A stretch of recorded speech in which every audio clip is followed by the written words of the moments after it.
Bismillahirrahmanirrahim. Assalamualaikum warahmatullahi wabarakatuh. Alhamdulillah, nusalli wa sallim ala nabiyyina wa habibina wa qudwatina Muhammad wa ala alihi wa sahbihi ajma'in.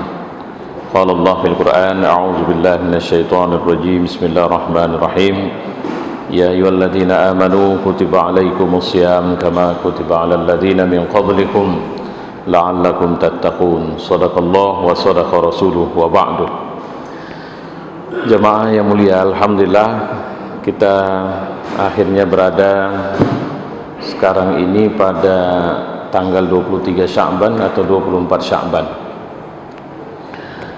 Kenapa saya bilang atau? Karena saya melihat ada dua penanggalan yang berlaku di masyarakat kita terkait bulan Sya'ban ini, sehingga kemarin juga terjadi perselisihan di seputar nisfu Sya'ban kapan akan terjadi. Tapi saya pikir itu hanya persoalan teknis yang tidak usah kita berlama-lama untuk mendiskusikan itu.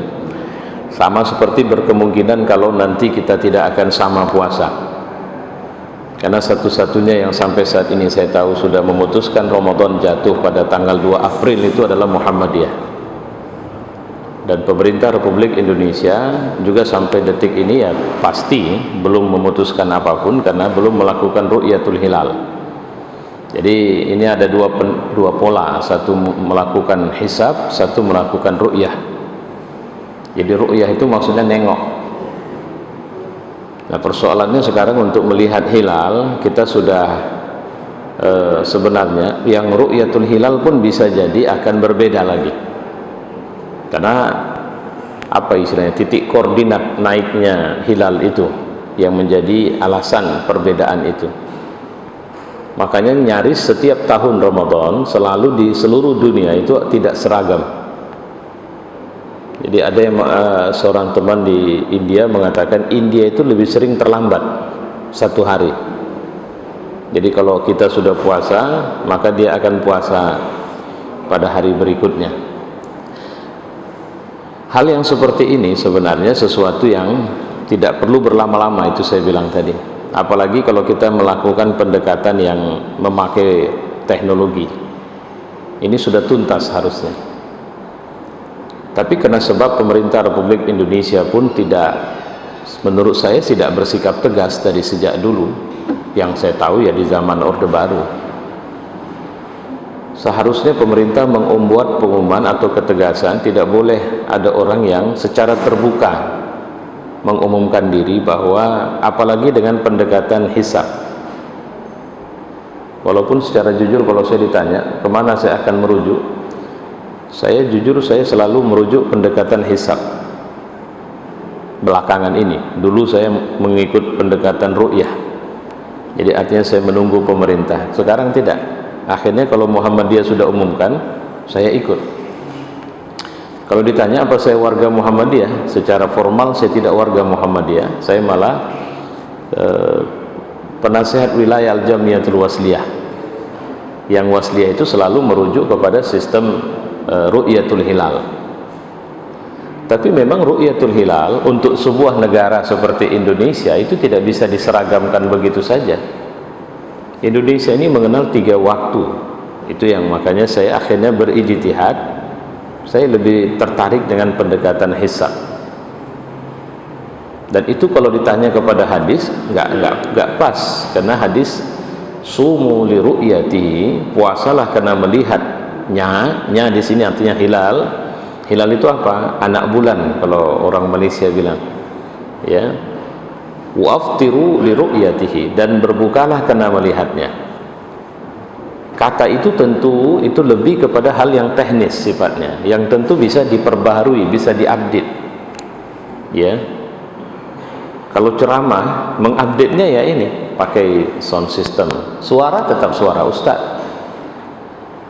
Sound sistemnya volumenya berapa? Menteri kemarin mengeluarkan edaran volume azan itu harus begini. Saya tidak begitu paham. Kemarin juga kabarnya mengeluarkan bahwa tarawih itu tidak boleh dengan mikrofon keluar. Saya nggak ngerti juga maksudnya apa itu. Mau ngapain dia sebenarnya? Kalau memang betul tarawih tidak boleh mikrofon keluar tapi harus ke dalam, sebenarnya masalahnya apa gitu? Kok sampai stres kali gitu sih? Ya. Kadang-kadang saya berusaha untuk objektif atau berbaik sangka, nggak dapat saya yang satu ini. Kalau masalah dia membuat edaran, suka-suka dia lah. Azan harus sekian. Saya nggak tahu ada negeri, ada masjid yang mengikut apa mau edaran itu, nggak ada. Ya. Nah kemudian ketika tarawih, apa masalahnya? Kalau dalilnya COVID nggak ketemu, dalilnya orang bising. Ini Ramadan mas, yang namanya masjid selalunya itu berada di tengah rumahnya orang Islam, tidak seperti beberapa rumah ibadah lain. Terus kok ributin itu gitu? Ya. Maka saya hanya menyampaikan kembali kepada cerita awal Ramadan nanti. Silahkan saja dan nggak usah bingung. Jadi kalau saya atau siapa sudah menetapkan bahwa Ramadan jatuh 2 April, sudah siapkan diri untuk melaksanakan ibadah Ramadan 2 April. Tapi saya selalu menunggu keputusan pemerintah. Ustaz, oke, kalau gitu ya tunggu 1 hari atau 2 hari sebelum Ramadan atau sebelum jatuh, biasanya sudah dilakukan ru'yatul hilal. Nanti pemerintah tentu melalui Kementerian Agama, dalam hal ini Menteri Agama akan mengumumkan bahwa Ramadan jatuh pada tanggal sekian, dan kita berharap tidak ada perbedaan, karena alhamdulillah saya ingat sudah sekian, bahkan kalau seingat saya dalam masa kepemimpinan Pak Jokowi ini tidak pernah ada perbedaan lagi. Kalau saya salah nanti boleh tegur saya, artinya luruskan saya. Mudah-mudahan itu juga tidak terjadi. Nah baik, kemudian di negeri kita ini Ramadan ini itu pendekatannya lebih kepada pendekatan kultural. Jadi orang berpuasa itu mengikut trennya. Yang namanya bulan Ramadan itu ya harus begini. Apa tren puasa kita? Tren puasa kita itu adalah bulan makan dan minum. Itu puasa kita. Sampai-sampai alhamdulillah karena udah ada Covid jadi nggak dibuka, tapi saya lihat di daerah Marelan sana sepertinya bakal ada bazar Ramadan. Karena sudah dibuat di lapangan yang ditutup dengan tembok itu, suasana teratak-teratak yang cukup banyak, yang saya menduga itu bakal dibuat untuk kebutuhan Ramadan nanti. Kenapa? Ramadan Fair yang dibuat sejak masa Pak Abdillah sebenarnya semangatnya bagus, Ramadan Fair itu. Tapi ternyata faktanya Ramadan Fair itu cuma tempat di mana itu pusat kulinernya kota Medan selama Ramadan. Dan memprihatinkannya adalah ketika itu tetap buka sepanjang pelaksanaan tarawih di Masjid Raya misalnya. Itu menurut saya memprihatinkan itu. Bahkan kalau itu orang berbuka puasa di situ, maka sholat isyaknya coba lihat ya, saya tidak secara langsung seumur-umur ada Ramadan Fair memang saya menolak dari awal dan tidak pernah hadir secara fisik di situ dalam rangka apapun. Alhamdulillah sampai datang Covid itu juga tidak ada. Tapi saya melihat itulah simbol kultur kita bahwa yang namanya bulan Ramadan itu adalah bulan makan dan minum. Makanan yang jarang ketemu itu muncul, minuman yang jarang ketemu itu muncul. Itu satu itu. Sehingga budget kita secara ekonomi itu meningkat di bulan Ramadan. Saya bicara dari sisi pendekatan makan minumnya dulu. Kalau ada acara iftar jama'i yang diselenggarakan oleh secara jujur, terlepas dari memang tak bisa dihindari Pak, serius, artinya memang kalau dibilang ya memang nggak bisa dihindari. Misalnya nanti pas iftar itu kalau kantor-kantor saya perhatikan itu meja untuk para petinggi itu disediakan khusus itu makannya. Nanti kalau ngundang anak yatim, saya perhatikan anak yatim itu mejanya di belakang atau nasi kotak itu. Saya serius, saya paling tidak suka yang begitu. Yang muncul malah sistem kelas itu malah muncul kalau begitu. Kalau Ramadan ini adalah bulan melebur kita untuk saling berbagi, dan dekatnya orang yang memberi dengan yang menerima begitu. Tapi beberapa instansi alhamdulillah juga di COVID membuat itu tidak berjalan, itu masih. Jadi kalau saya bilang itu kasta itu, para pejabat sebelah sana makannya, dan spesial di situ. Kecuali kalau dibedakan dari sisi pendekatan memudahkan, oke, nggak ada masalah. Tapi menunya juga jangan berbeda. Saya pernah hadir di, memang ya mau tidak mau, jangan saya bilang tak bisa dihindari gitu, memberi tausiah di acara presiden waktu itu. Jadi wah, di meja Pak Presiden, Masya Allah, sampai pingin pun awak mengambilnya, kira-kira begitu. Walaupun tak, waktu udah di tengah-tengah buka puasa itu udah tak terpikiran lagi ya. Sementara yang lain di mana? Nggak nampak di mana. Padahal presidennya saya lihat tidak begitu, bukan, walaupun ya secara faktual suka tidak suka, banyak presiden kita yang rendah hatinya sebenarnya.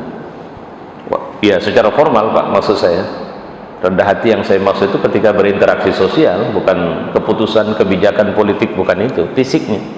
Ya sama kayak Pak Jokowi, orangnya kan bisa dibilang ramah, komunikatif, tapi itu fisik dia, apa, dan pribadi dia gitu. Kebijakan politik dan macam-macam itu urusan lain gitu. Nah baik, apa sih amal yang seharusnya kita perhatikan secara serius di bulan Ramadan? Yang pertama, ini merujuk kepada perilaku Nabi SAW, puasa itu sendiri. Tapi tolong garis bawahi, saya menerjemahkan secara awam. Puasa itu adalah memindahkan atau merubah nafsu yang masih ammarah bisu, nafsu yang masih lawamah, menjadi mardiyah atau mutmainnah. Itu yang harus kita lakukan. Nafs kita, jiwa kita ini harus menjadi, kita harus punya target mengendalikan jiwa kita menjadi jiwa yang mutmainnah. Mutmainnah itu artinya apa? Yang pusat nyaman, titik nyaman kita itu Allah. Jadi ketika Bapak sekaya apapun, itu bukan titik kenyamanan itu. Nah, di Indonesia kan sedang banyak istilah crazy rich. Crazy rich itu sebenarnya, crazy rich itu orang-orang yang palsu itu kayanya. Saya sepakat itu. Jadi kalau ada orang kaya masih bicara tentang harta, itu tandanya dia bukan orang kaya, dia adalah budak harta itu. Maksud saya masih membanggain harta. Wah, saya punya mobil ini, saya punya rumah ini, saya punya tanah ini. Nah, itu tandanya dia bukan orang kaya. Karena kalau orang kaya sejati, saya berapa kali mendengarkan ceramah-ceramah Mark Zuckerberg misalnya. Atau coba perhatikan, pernah nggak Elon Musk itu menceritakan berapa banyak kekayaan dia, punya mobil berapa? Nggak ada. Atau dia pamerin itu, silakan gerbek rumah dia, Bill Gates misalnya. Tapi dia bicara ide, gagasan. Saya lihat satu video misalnya Mark Zuckerberg bicara tentang ketika pertama sekali meluncurkan Facebook, saya berpikir waktu itu, kata beliau, pikiran saya adalah bagaimana jika Facebook ini bisa kita pakai di universitas kita, sehingga satu hari kelak ada generasi kita yang bisa menjadikan Facebook sebagai sarana komunikasi umat manusia di muka bumi. Itu mimpi dia waktu itu. Jadi nggak mimpi besar kali sebenarnya, dia mimpinya di universitasnya itu bisa kepake ini Facebook. Dan saya menduga kuat satu hari kelak nanti ada orang yang bisa meneruskan apa yang sudah dibuat oleh Facebook ini untuk menjadi sarana komunikasi masyarakat dunia. Tapi apa yang terjadi? Di zaman dia sendiri, ya dia sendiri yang ngerjain itu. Dia nggak pernah, saya belum pernah, mungkin ada Bapak ketemu video atau di ceramah dia mengatakan bahwa saya sekarang aset saya sudah sekian. Saya nggak mau sombong, rumah saya sekian, di semua tempat ada rumah, mobil saya sekian. Atau seperti Elon Musk mengatakan bahwa saya punya kekayaan sekian. Atau seperti Jack Ma, nggak ada. Jadi kalau mesti pamer-pamer harta itu sebenarnya orang puber itu, baru terkejut kaya aja itu. Ya.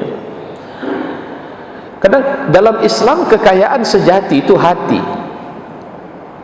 Jadi kalau kita punya kekayaan yang sifatnya hati kita, coba bayangkan, ada berapa nilai yang Bapak bisa dapat untuk bisa, ada berapa duit yang digelontorkan oleh sebuah perusahaan agar karyawannya bisa jujur saja, jujur saja. Habis itu disiplin, habis itu ikhlas, habis itu istiqomah, ada berapa duit yang digelontorkan agar karyawan punya karakter itu. Artinya untuk jujur itu mahal sebenarnya, untuk disiplin itu mahal, untuk ikhlas itu mahal, untuk bisa kita lapang dada dalam semua keadaan itu harganya jauh lebih mahal dari, mohon maaf saya, ketika kita menyumbangkan mata kita sekalipun ya, karena itu karakter. Dan itu yang mau dibentuk dalam bulan Ramadan. Makanya sering saya mengatakan, urusan puasa, kalau anak-anak dia tidak makan, tidak minum. Dan di situ pun sudah ada latihan kejujuran. Ketika dia masuk dapur tidak ada orang. Ketika dia nyelam ke dalam kolam tidak ada yang tahu jika dia minum. Tapi mentalitas atau pendidikan itu disertai terus oleh Allah, oleh malaikat dimanapun dia berada, sehingga muncul sungkannya untuk membatalkan puasa padahal tidak ada orang. Dan itu cuma ada di Ramadan atau di puasa. Tapi bagi kita seharusnya kita memperhatikan apa nafs atau jiwa atau nafsu kita yang bakal menghabisi atau menghancurkan atau menjauhkan kita dari Allah. Kalau dalam Quran, zuyyina linnas hubbus syahawat, telah dihiasi bagi manusia mencintai kesenangan, asyahawat. Jadi syahwat itu, kalau kita orang awam mengira syahwat itu hanya urusan seks melulu. Naik syahwat kawan itu. Nah, syahwat itu sebenarnya kesenangan yang dia cintai, yang dia sukai. Itu artinya. Makanya apa syahwat itu? Minan nisa, nomor 1, wal banin, anak keturunan. Apa ciri ibu lebih perhatian kepada anak ibu ketimbang anak orang lain? Kalau mak-mak sudah kumpul, yang biasanya paling sering diceritakan itu 2 minimal kalau urusan keluarga, suami atau anak. Biasanya mak-mak itu nggak ada yang menjadi pendengar yang baik. Kalau sudah bicara seorang mak tentang anaknya, maka mak yang satu akan bilang, oh kalau anakku lain lagi. Itu artinya, maksud saya, dia tidak mau menjadi pendengar yang baik, dia juga ingin tunjukkan siapa anaknya. Hubbus syahawat minal banin, terhadap anak keturunan, wal qanatiril muqantarah minaz zahab wal fiddah, simpanan berupa emas dan perak, wal khailil musawwamah, kendaraan, wal hars. Kalau hars bisa diterjemahkan, kalau artinya itu adalah sawah, investasi, simpanan ya. Allah mengatakan zalika mata, itu semua cuma hiasan. Dan di sisi Allah ada yang lebih kekal, di sisi Allah ada yang lebih abadi ya.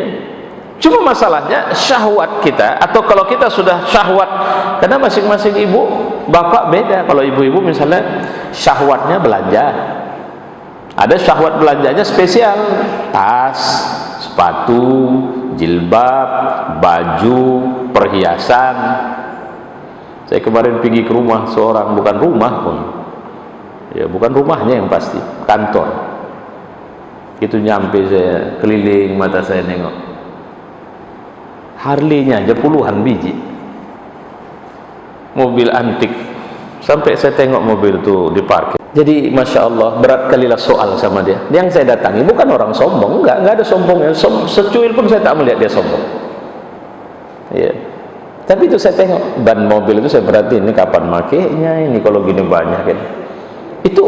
Itu masih yang di situ. Saya pernah ke tempat yang lain, wah saya bilang mobil yang nggak pernah saya tengok ada di situ. Ya. Tapi itu apa? Itu asyahwat. Itulah yang disebut dengan al-khailil musawwamah. Ada syahwat orang, jam tangan. Penyakitnya kemudian apa? Pamer. Ya. Nah itu dia. Nah sekarang apa syahwat kita yang sering tidak bisa kita kendalikan? Nah itulah yang harus kita kendalikan di Ramadan. Geser dia, ajak dia untuk nyaman bersama Allah, mengingat janji dari Allah Subhanahu wa ta'ala. Makanya berpuasalah seperti puasanya Nabi. Dan kita puasa itu karena Allah, bukan yang lain. Bukan karena ini bulan Ramadan maka saya puasa. Saya puasa karena Allah. Allah suruh saya puasa, saya puasa. Gitu. Ya. Makanya kalau sudah yang begini, persoalan lapar itu natural. Satu hari Nabi pernah jalan dan kemudian mengambil air di gayung dan menumpahkan di atas kepalanya. waktu siang Ramadan. Para sahabat bertanya, ya Rasul, jawab Nabi apa? Haus sekali rasanya. Kalau bahasa bebas ini saya sampaikan, artinya apa? Nggak dilarang kok untuk mencari cara supaya haus itu tidak. Kok rajin kali ke masjid Pak selama Ramadan? Iya, AC masjid kan nggak pernah mati, jadi saya ngadem di masjid, rumah panas sekali, AC tak bisa hidup. Nah, kira-kira begitu. Nggak apa-apa, silakan ya, nggak ada persoalan. Ada yang anak-anak, kalau saya dulu ingat, sampai sekarang saya masih ingat pertama sekali saya puasa, tanggal jam 6 sore sudah ampun kakek saya panggil dada, saya bilang bukalah dah. Apa dia bilang? Enggak, itu sebentar lagi, tengok itu jam, sebentar lagi. Nah itu setengah jam lagi waktu itu dia bilang. Sampai udah gemetar saya yang lapar itu. Saya nggak ingat saya udah sekolah atau belum waktu itu, tapi saya ingat saya belum. Akhirnya begitu berbuka, ngacam, udah nggak bisa bergerak, udah tergeletak di tempat tidur, sehingga disendokin itu minuman. Tapi itulah pertama dan sampai sekarang akhirnya saya berpuasa. Dan itu anak-anak. Coba orang tua dulu, ya itulah dibuatkannya main-mainan, dibelikannya ini. Kalau kita sekarang hati-hati, jangan kasih HP, karena HP tidak mendidik dia. Ya, oke, itu yang pertama. Yang kedua, kebiasaan Nabi di bulan Ramadan adalah memberi, Pak. Ya, memberi. Nabi itu kalau bulan Ramadan ngasih orang, kata sahabat itu seperti angin. Duitnya nggak lama, nggak betah di kantong. Dia ngasih sama orang minta, yang nggak minta sudah dikasih, apalagi yang minta. Karena memang salah satu yang perlu saya sampaikan, sedekah itu tujuan utamanya menghindarkan dari api neraka Allah, bukan kaya. Saya nggak pernah ketemu satu hadis pun yang mengatakan bahwa sedekahlah kau akan kaya. Karena Allah tidak akan mungkin menjanjikan sarana untuk sebuah sarana, alat untuk sebuah alat. Tapi memang konsekuensi sedekah sangat mungkin seorang tidak akan miskin, sangat mungkin. Saya tidak bisa mengatakan bahwa, karena kalau ada orang sedekah jor-joran dengan tingkat keyakinan, katanya kan nggak akan habis harta itu, ya sudah saya sedekah saja, tapi tidak punya sistem perencanaan yang baik, ya bisa. Tapi kalau pada tingkat keyakinan, ini pernah kejadian, seorang anaknya minta uang kuliah. Saya tidak kenal orangnya, karena saya juga diceritakan seorang ustaz. Ini cerita tentang seorang ustaz di Mesir. Anaknya mau minta bayar uang kuliah, tanyanya berapa? Sekian. Tanya istrinya, ada duit di rumah? Ada bang, berapa? Sekian. Dia hitung-hitung, oke mari sini duitnya semua. Lantas dia keluar, dia mencari orang susah, dan dia meniatkan sumbangan itu supaya Allah memberikan. Ya Allah, aku sumbangkan ini di jalanmu, anakku minta uang kuliah. Dia kasih sama orang. Pulang dia ke rumah. Lantas dia bilang sama anak, insya Allah nanti hari ini ada rezeki untuk kau bayar uang kuliah. Sore ada orang datang dengan berbagai alasan, tentunya mengantarkan infak untuk dia 10 kali lipat dari yang dia sumbangkan tadi, dan cukup untuk membayar uang kuliah anaknya. Nah ini kalau ini makomnya sudah beda ya. Orang yang dia menyumbang bukan karena dia butuh, tapi dia melihat Allah sudah menjanjikan lipat ganda itu. Siapa yang memberikan sumbangan, Allah akan lipat gandakan, bisa sampai 700 kali lipatnya. Maka dia meyakini ayat itu, dan dia sedang butuh agar lipatan dari sumbangan itu diberikan Allah kepadanya. Nah, ini lain. Tapi kalau Ramadan, ibu-ibu saya perlu ingatkan, karena ibu-ibu ini jauh, kadang-kadang lebih pelit ibu-ibu, bukan kadang-kadang, lebih sering lebih pelit ibu-ibu ketimbang bapak-bapak. Jadi kalau sudah mengantarkan pembukaan, itu udah punya list itu ibu-ibu itu. Wah kemarin tahun lalu nggak nyumbang, dia malah lompat dari rumah kita. Ini jangan kalian antar ke rumah dia ya. Nah itu kalau kita mengantar pembukaan, tak kita antar sama orang yang nggak pernah ngantar ke rumah kita. Nah itu penyakit oma-oma itu. Ya. Jadi saya pernah, masya Allah, semoga Allah melapangkan kuburnya. Saya pernah mencandai mak saya.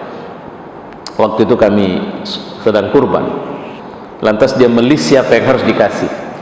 Saya sambil duduk saya mencandai, si Anu jangan ya. Nah kenapa? Dia itu pelit itu, jangan, nggak perlu dikasih. Nah, jadi saya pakai bahasa mak saya itu kan. Jadi dia cekikian tertawa. Ini suka kali mengganggu katanya. Ya pula mak mau nyumbang mesti ditengok dulu muka orang siapa. Saya bilang. Kasih aja sebenarnya. Ya. Nah, jadi di Ramadan jangan pakai dalil itu. Bahkan cari orang yang paling tidak pernah ngantar pembukaan ke rumah kita. Antarkan ke rumahnya. Cari tahu apa kesukaan orang di rumah itu atau anak-anaknya. Kasih. Kalau memang ada rezeki. Karena Nabi mengatakan dalam urusan makanan ini bahkan kuahnya dibanyakin. Karena beda itu pemberian orang walau tidak banyak. Kalau orang tahu kita makan sesuatu yang itu istimewa, tahu orang itu jadi pikiran juga sama dia. Tapi yalah namanya orang itu punya, manalah mungkin diantar ke kita. Ya makanya saya selalu kalau di rumah itu saya bilang jangan basikan makanan, saya tidak suka.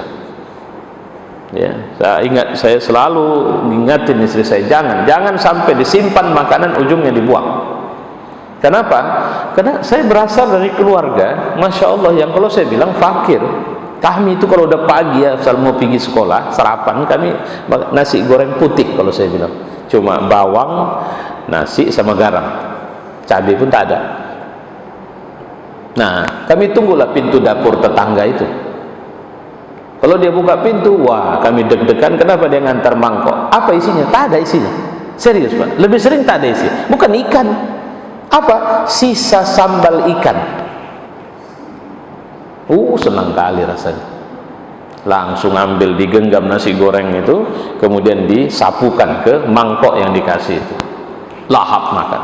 Makanya saya merasa kalau jangan Allah nggak enak lah masa ini apa semua. Enggak, saya pernah saya sama istri saya bilang, saya pernah itu ngalamin.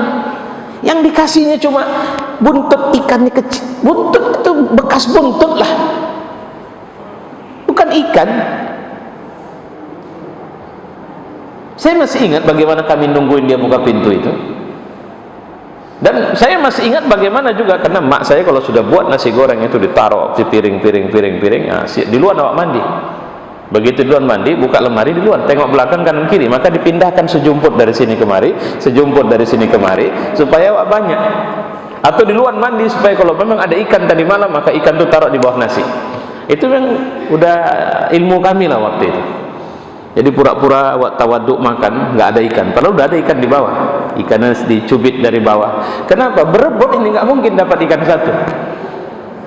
Nah jadi jangan pernah. Dan kalau bapak ragu cuma karena kepada tetangga, antar kepada orang yang memang butuh. Kita tahu dia susah.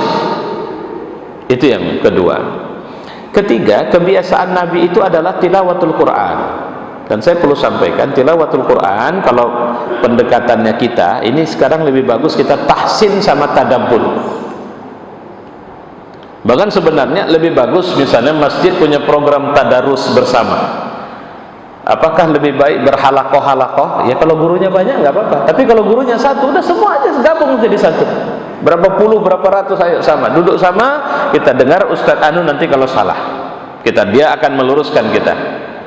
Itu lebih baik ketimbang kita baca sendiri tapi serampangan.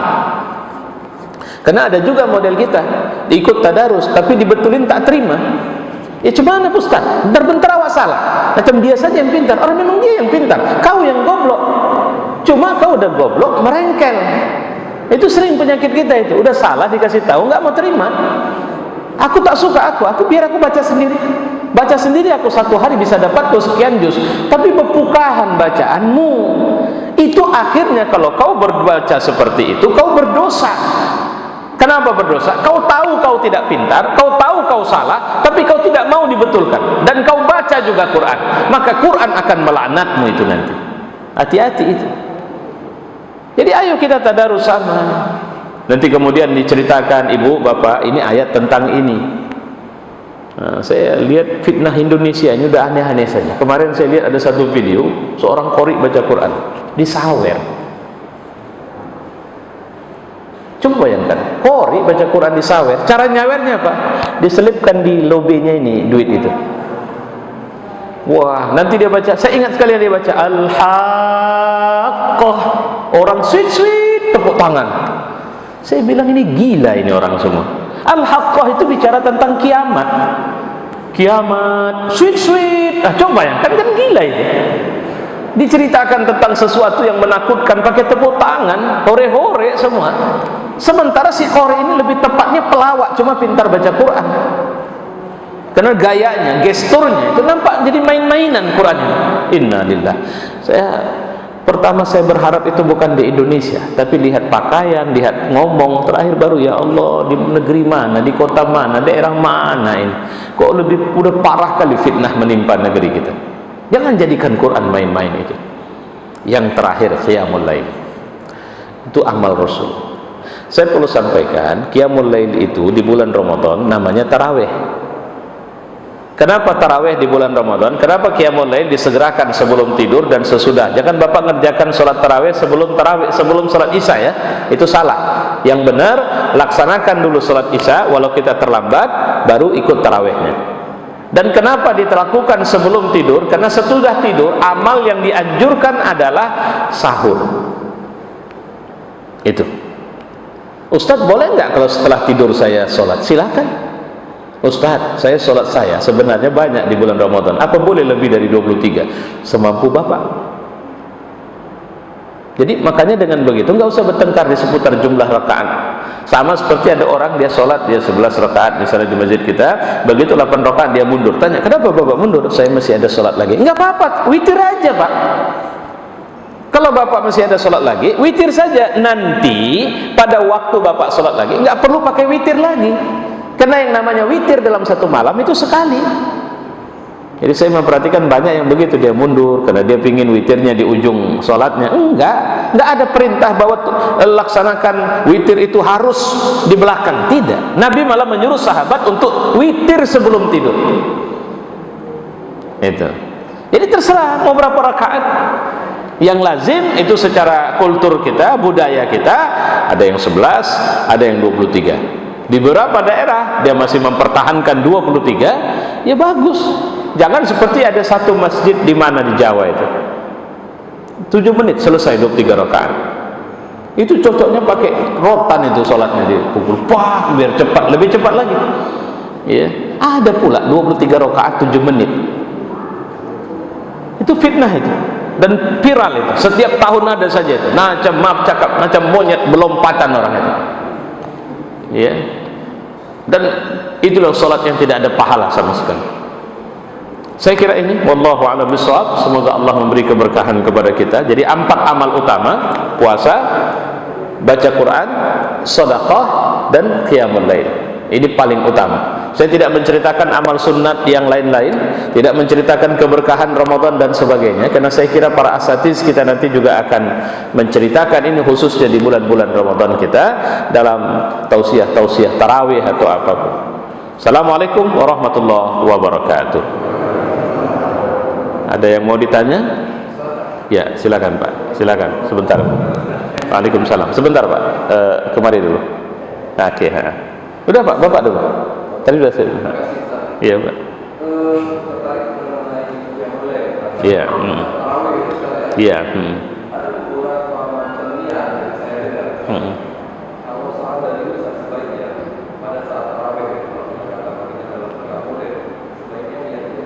Baik.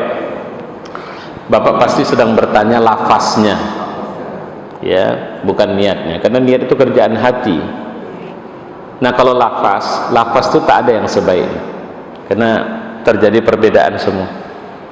Karena satu yang perlu saya sampaikan, Nabi Muhammad, para sahabat tidak pernah mengajarkan lafaz itu kepada kita. Siapa yang mengajarkan? Para alim kita. Maka apa niatnya?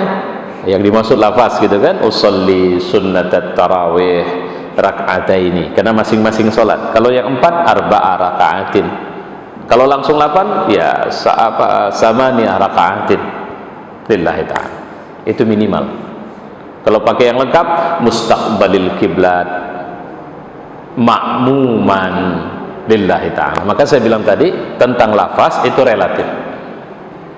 Tapi kalau niat, Bapak datang ke masjid saja sudah ada niat, include di dalamnya niat isya, niat tarawih. Ya. Jatuh niatnya kapan? Jatuh niatnya ketika Bapak mulai, Ibu mulai mengangankan atau mentekadkan, mengazamkan melakukan itu.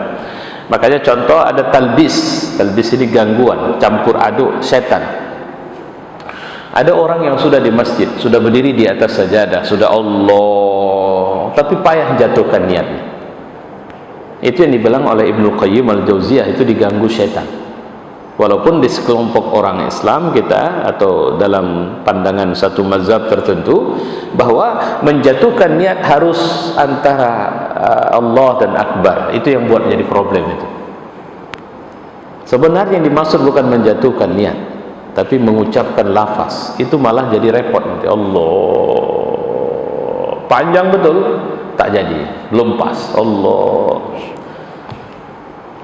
Jadi yang benar itu apa? Begitu tegak di atas sajadah, sebenarnya sudah jatuh niat. Kecuali udah tegak di atas sajadah masih ngobrol lagi. Jadi sebenarnya ceritanya kemarin apa, cumana itu? Nah, itu udah rusak niat. Ya.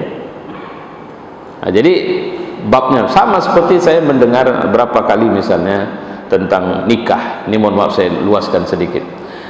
Orang nikah itu Tuan Kadi suka kali nyuruh orang mengucap syahadat. Saya bilang jangan jadi tambahan rukun. Suruhnya nanti pengantin, laki-laki baca istighfar dulu, istighfar, baca syahadat, istighfar, baca syahadat. Nanti walinya suruhnya, saksinya suruhnya. Kalau saya bilang Tuan Kadi pun suruh itu, entahnya bukan muslim dia. Gak ada itu baca syahadat itu. Tapi sudah jadi budaya sama kita. Kalau mau nikah baca syahadat. Kemudian harus satu napas. Saya terima nikah. Repot kalau napasnya pendek. Ya, nggak ada satu napas. Saya terima nikah. Lambat dia. Ternyata gesturnya perhatiin. Oh, rupanya dia sedang sangat terharu menerima pernikahan itu. Ada orang tua saya nikahkan kepadamu, anakku. Nangis dia. Apa putus itu? Tidak. Teruskan. Makanya saya kalau jadi saksi nikah, saya selalu bilang apa? Tidak ada masalah, sudah sah. Jadi ada lagi yang ribut masalah maharnya. Satu. Yang satu apa? Mas kawinnya. Harus mas kawin, jangan mahar katanya. Nah, itu kadang-kadang yang kayak gini nggak ada. Udah buat standar aja, kenapa? Nah, itu kan. Jadi hati-hati di seputar lafaz. Kadang-kadang lafaz itu yang membuat kita malah bersengketa. Padahal niat itu. Saya kira itu Pak. Baik. Silakan Pak. Assalamualaikum warahmatullahi wabarakatuh. Waalaikumsalam warahmatullahi wabarakatuh. Ustaz, saya mau nanya tentang sedekah.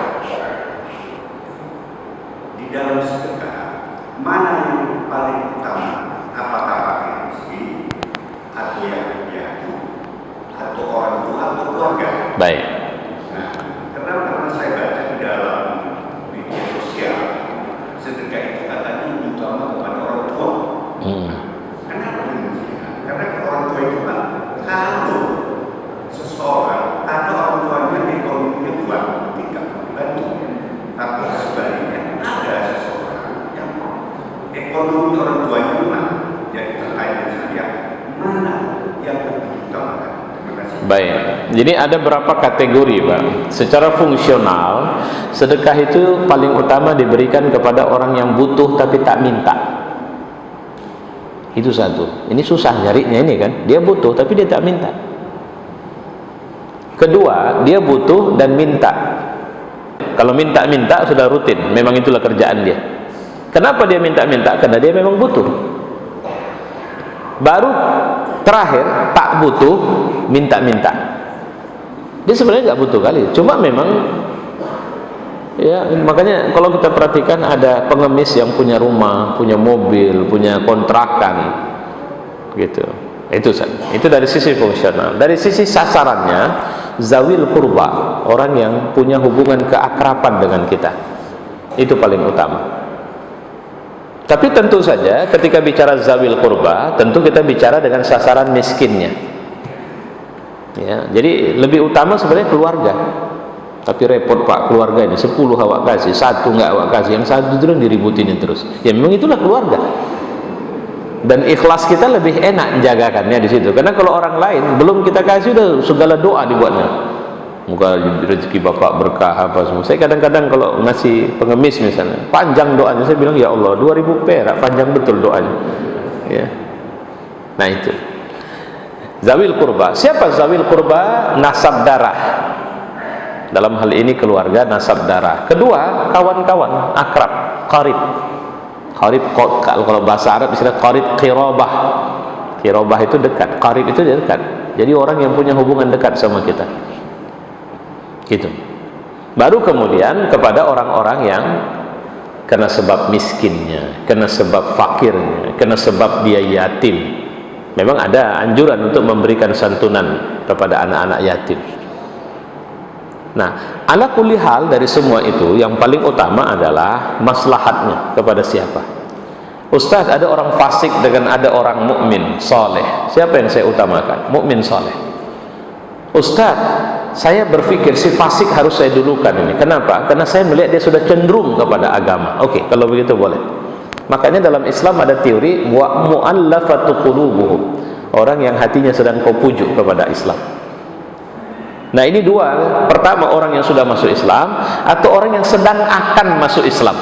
Itu juga layak mendapat bagian dari sumbangan, baik zakat maupun infak sedekah.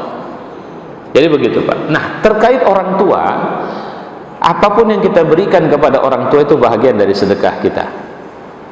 Tapi bersedekah khusus mengeluarkan untuk orang tua itu tidak. Orang tua bukan sasaran zakat. Saya ulang sekali lagi, orang tua kita bukan sasaran pembayaran zakat kita. Orang tua kita itu tanggungan kita, apalagi kalau dia sudah tua. Sama seperti anak, orang anak itu selama masih dalam tanggungannya itu bukan sasaran zakat. Boleh nggak Ustaz saya bayar zakat kepada anak-anak saya yang masih kecil-kecil? Loh, selama ini yang ngasih makan ya saya juga. Wah, itu nggak benar itu. Dia ngasih makan, begitu mau bayar zakat sama anak-anaknya juga. Itu artinya kan pelit itu, nggak keluar duitnya, muter-muter di situ saja. Ya. Tapi ada, saya ditanya orang, dia buat rumah tahfiz, kemudian dia mau bayar zakat. Dia tanya sama saya, Ustaz boleh nggak kalau zakat itu saya salurkan ke rumah tahfiz? Ya boleh, nggak apa-apa. Saya bilang, kenapa? Itu beda, itu pemanfaatannya jelas di situ, dan itu tidak, rumah tahfiz itu bukan hak milik, kecuali statusnya dia cari untung di situ. Nah, sudah maksudnya bayarnya apa semua profesional kalau bahasa kita, nah itu tak boleh. Dia yang ngelola, duit dia itu sama kayak, maaf saya Cina-Cina. Dia buat perusahaan, dia pasti buat bank juga. Supaya nggak kesana kemari duitnya. Jadi kalau peminjam di bank dia. Baik, saya kira itu, Pak. Ya, silakan. Pertanyaan saya, setiap Ramadan kita diminta bergembira menyambut Ramadan. Ada juga yang nggak bergembira. Ini bagaimana, di sisi mana ini, Ustaz? Yang pertama, kedua, sering kita ini memang dalam hal dilakukan bersih-bersih gitu, bersih badan, bersih pikiran, tamasya dan lain-lain. Ini apakah ada nilai pahalanya? Iya. Ziarah kubur misalnya, berpahala nggak Ustaz? Berpahala. Ziarah kubur jelang Ramadan, ya insya Allah berpahala. Tapi kalau ziarah kubur dengan semangat bahwa tidak bisa tidak, Ramadan kita tidak lebih baik nanti kalau tidak ziarah kubur, nah itu baru masalah. Saya tergolong orang yang memahami bahwa beramal soleh silahkan, mengkhususkan beramal soleh di hari dan waktu tertentu nggak masalah, selama tidak keluar dari konteks ziarah kubur tadi itu begitu. Nah sekarang bergembira di bulan Ramadan, hadisnya ini tidak bisa dijadikan hujah. Saya sedang menuliskan, walau dalam bentuk flyer, mungkin satu sudah saya share itu, tentang hadis sumu tasihhu. Itu hadis lemah itu, tapi kontennya oke. Karena melemahkan hadis itu dari sanad dan rawi, tapi lebih utama dari sanad biasanya.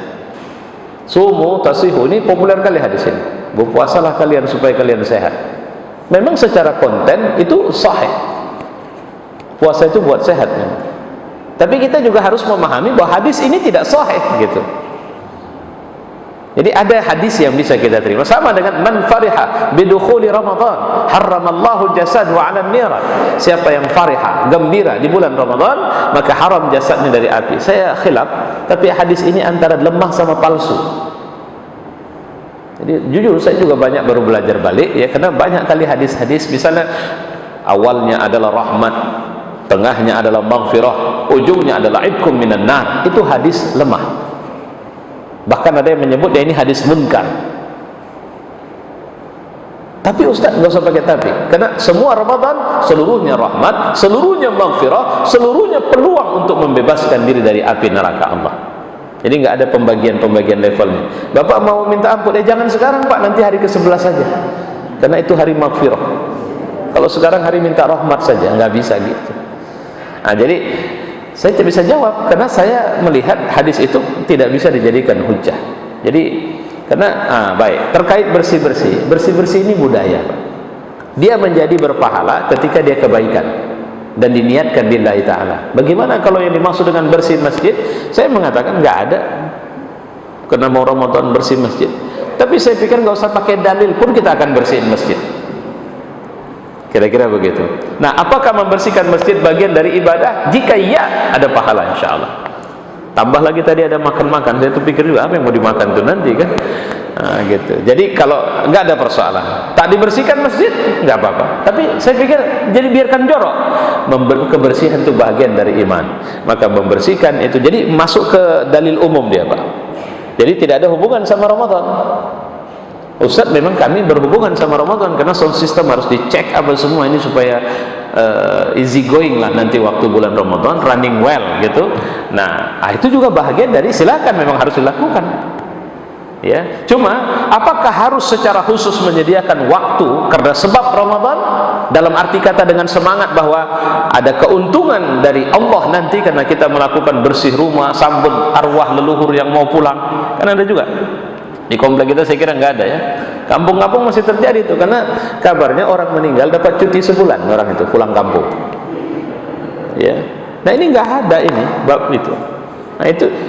Nah cuma yang begini memang harus pulang. Jadi kalau bukan dalil yang apa namanya, makanya saya sering mengatakan kita pendekatannya pertama budaya. Sama seperti apa itu mandi pangil. Orang tanya sama saya, boleh nggak? Apa masalahnya? Saya bilang, di mana persoalannya? Apa yang membuat itu tak boleh? Coba cari dulu. Kalau tak boleh, apa dalilnya? Nanti dalilnya ini nggak usah dulu dalil-dalil pakai hadis, nggak usah dulu. Apa yang membuat itu tak boleh secara rasional? Ya, tapi kan tidak pernah dibuat Nabi. Oh, kalau cerita tidak pernah dibuat Nabi, banyak kali yang tak pernah dibuat Nabi. Ya, saya sampai ditanya orang, mana Ustadz? Kemarin pagi saya, ini terakhir dari saya. Kemarin pagi saya ditanya oleh seorang mahasiswa, Ustadz, bagaimana kita bisa membedakan bahwa ini adalah sunnah Nabi yang dibuat oleh Nabi dan ini bukan sunnah Nabi? Saya bilang, model pakaian Nabi itu bukan sunnah. Karena Nabi berpakaian tidak mengatakan, saudara-saudara, inilah cara berpakaiannya orang Islam, bahannya harus ini, size-nya harus begini, modelnya harus begini, nggak ada. Jadi bahan Nabi misalnya dari bahan kain katun, misalnya bajunya, lantas tidak boleh selain kain katun, enggak, itulah yang dimaksud, itu bagian dari budaya. Nabi pakai baju begitu karena budaya masyarakatnya begitu. Tapi menutup auratnya itu agama.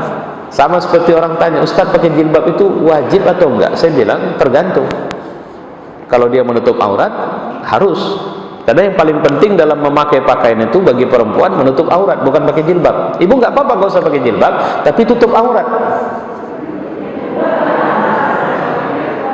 Kan supaya jangan bertengkar itu kan. Itu kan nggak ada masalah. Karena ada orang karena di budaya kita yang namanya jilbab itu selendang. Sekarang anak gadis sudah mulai ada tipe-tipenya, ditaruhkan selendang, diselempangkannya begini. Nah udah keluar dia. Menutup aurat belum. Makanya saya sering kali nggak mau berdebat panjang. Orang bilang jilbab tidak wajib, ya saya sepakat. Saya bilang, jilbab tidak wajib. Yang wajib nutup aurat.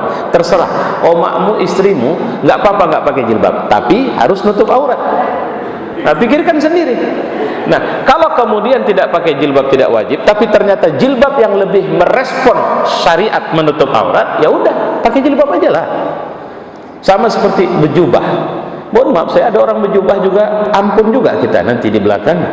Kalau dia memakai jubah yang transparan, kan jadi masalah juga kalau bapak pakai, mohon maaf saya ya,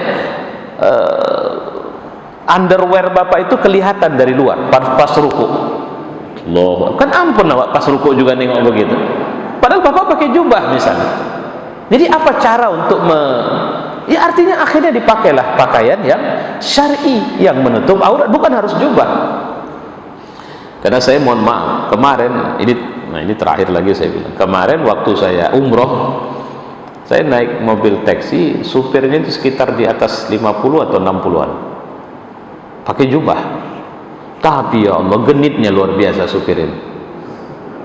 Ingat saya jam 12 malam itu saya di Misfalah. Kami lewat, ada oma-oma, entah anak gadis, nggak tahu, karena kalau di sana kan hitam semua itu. Iya Allah, pecicilannya supir ini nengok anak perempuan yang di sana dengan mengatakan tuh ada perempuan. Ini kalau tinggal di Indonesia habis ini, saya pikir. Cuma yang parahnya kita lagi begitu deh, sampai Indonesia kita sambut dia dengan sebutan tuan syekh, tuan guru, cium tangan. Padahal supir taksi yang pecicilan tadinya itu. Nah itu kalau pendekatannya dari pakaian. Makanya yang terbaik itu adalah libasut taqwa, pakaian takwa. Jadi kira-kira begitu saya Mari kita tutup dengan doa. Nanti Bu, selesai. Udah jam segini. Alhamdulillahirabbil alamin. Wassalatu wassalamu ala asyrafil anbiya wal mursalin wa ala alihi wa sahbihi ajma'in. Allahumma barik lana fi Sya'ban wa ballighna Ramadan. Rabbana atina fid dunya hasanah wa fil akhirati hasanah wa qina azaban nar. Wa sallallahu wasallam ala Muhammad wa ala alihi wa sahbihi ajma'in. Walhamdulillahirabbil alamin. Taqabbalallahu minkum.